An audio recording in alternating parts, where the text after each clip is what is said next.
Eso es. Depending on the country, it's easier or more difficult, depending on the country you're coming. Los informamos dónde tienen que ir, que es a la Consejería de Educación, la primera planta, y ellos hacen los trámites.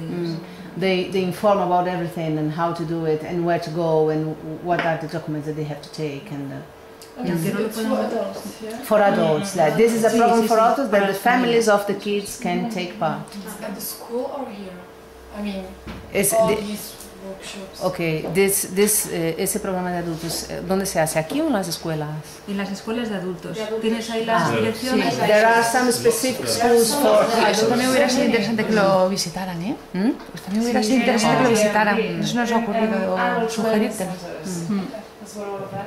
Carmela is saying that it would be very interesting if you could visit the schools. La próxima visita. Si Next time you can visit. Definitely. Eva is saying next time we need more time because she wants to see many things. ¿Qué le parece? Sí, que quiere venir la próxima vez para ver la escuela. Es que sería muy interesante. Sí, porque además hay un ambiente bueno, muy rico. Para la integración, que es lo que estáis estudiando, ¿verdad? Se ve ahí cómo crecen además estructuras de amigos sociales para apoyo, incluso laboralmente, ¿no? Hacer un apoyo ahí, da gusto ver el ambiente. They are saying that it's very interesting to go to see because the environment that is created, the atmosphere that is created in these schools is fantastic. They start growing networks, social networks among them, and strengthen the links. And it's very interesting to go and to see this. In some way, we are going to see in the afternoon. We are going to visit the Intercultural Caritas Intercultural Center in Torlavega as well. That's something similar that they promote this social integration as well. I have one more question. You said that there are some Spanish courses which are also linked with some vocational training, so they have some certificate they can use the labor market. So who issues the certificate?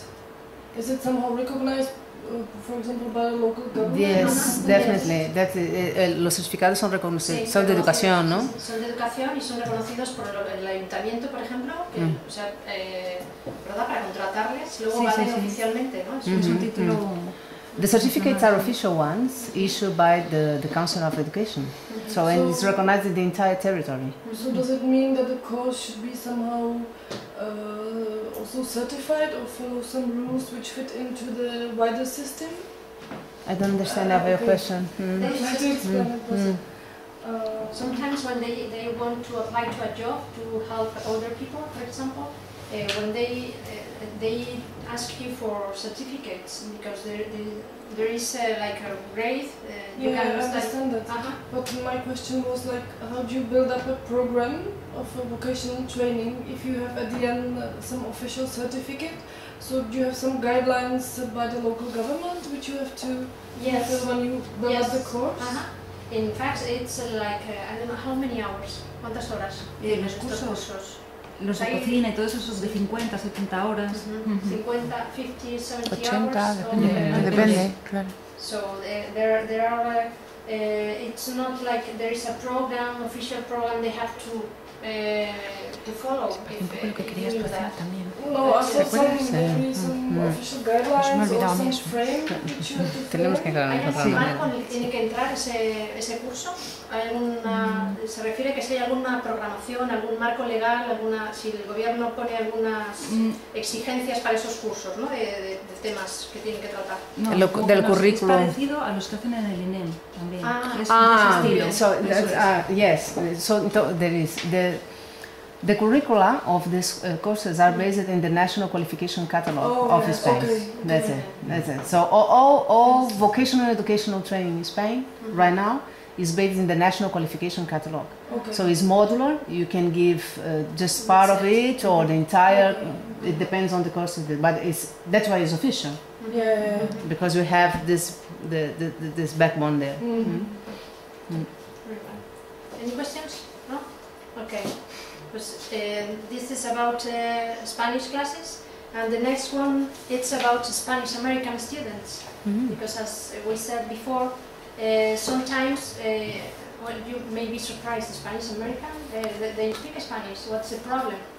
But there is a problem. In fact, the Spanish we speak in Spain is very different from the Spanish they speak South in America. Mexico and South America. In fact, Spanish from Mexico is very different from Chile, and sometimes not only the lexico, the words, but even the intonation, and especially all refer to habits and academic routines, and well, the scholar systems.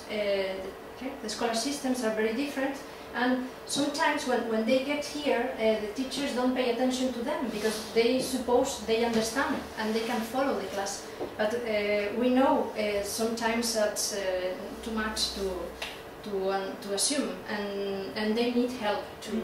And we have been working from the beginning to sensibilize the teachers and to assume and realize that we have to pay attention to them, to make them visible inside the classroom, because sometimes they don't even say anything or quejarse, complain. And when at the end of the course, what happened? He failed almost everything, or they started to quit. They don't follow the classes sometimes. And we had before a mediator from Spanish American until last course. Estoy hablando de la mediadora hispana. Sí, pero recortes. Crisis. Vale. Crisis, and as they assume the same, that well, it's Spanish and we can understand, we can intercommunicate, but we know that's not the only problem, okay? And we try to, in that initial advice, ¿verdad? También con las familias hispanas, les explicáis un poquito las diferencias entre los sistemas educativos, ¿no? Y hacéis también ajustar un poco expectativas. Ajustar ¿no? expectativas. Eso es igual, es bueno que lo cuentes un poco, que te traduce. Claro, ellos llegan con la idea de su sistema educativo, lo que pueden estudiar allí, y llegan aquí y es completamente distinto. Entonces esa explicación y ese ajuste de expectativas es importante que se haga desde aquí. Con la mediadora y no es lo mismo importante. Que se lo diga yo a que se lo diga una persona de México que les explica. Claro. Que ha pasado por una situación parecida. Yeah, it's curious because it's very interesting. It's because by the fact that they talk the same language, the expectation sometimes is not exactly the real ones. And even speaking the same language, they use a mediator because it's not the same that a Spanish person tells them or a Colombian person tell the Colombian one. So what they try to this mediator try to explain what are the Spanish educational rules and how it works that is different from Chile or from whatever it is, no? To keep these expectations in the right place and size. No? And in fact, ¿verdad? Lo que ibas a decir, que vienen, que casi habían terminado allí, ¿no? Claro. Sus estudios. Muchos llegan ya pudiendo entrar casi a la universidad, pero aquí la homologación puede que no les lleve al mismo sitio que allí. Because there are cases, for instance, that at the country of origin, they are almost going at the end of the studies, about to enter in university, and they arrive here with the expectation that they are going to enter in the university, but here it's different, then they have to study a bit more. Y siente como que pierden un año, y ese, claro, toda esa explicación. Claro, they have the sense that they are losing time, losing years, because they have to study more than was expected, and this is important to explain to them. Pero que ese tiempo que van a pasar de más es importante para ellos para ajustarse al sistema educativo español, a cómo se funciona aquí. And try to show them that it's important that this time that supposedly they are losing, actually they are gaining, because it's a kind of adaptation to everything. Dile que en el aula se llora y se ríe. Here they say that they cry and they laugh all the time. Y nosotros con ellos, claro. Yeah, yeah. And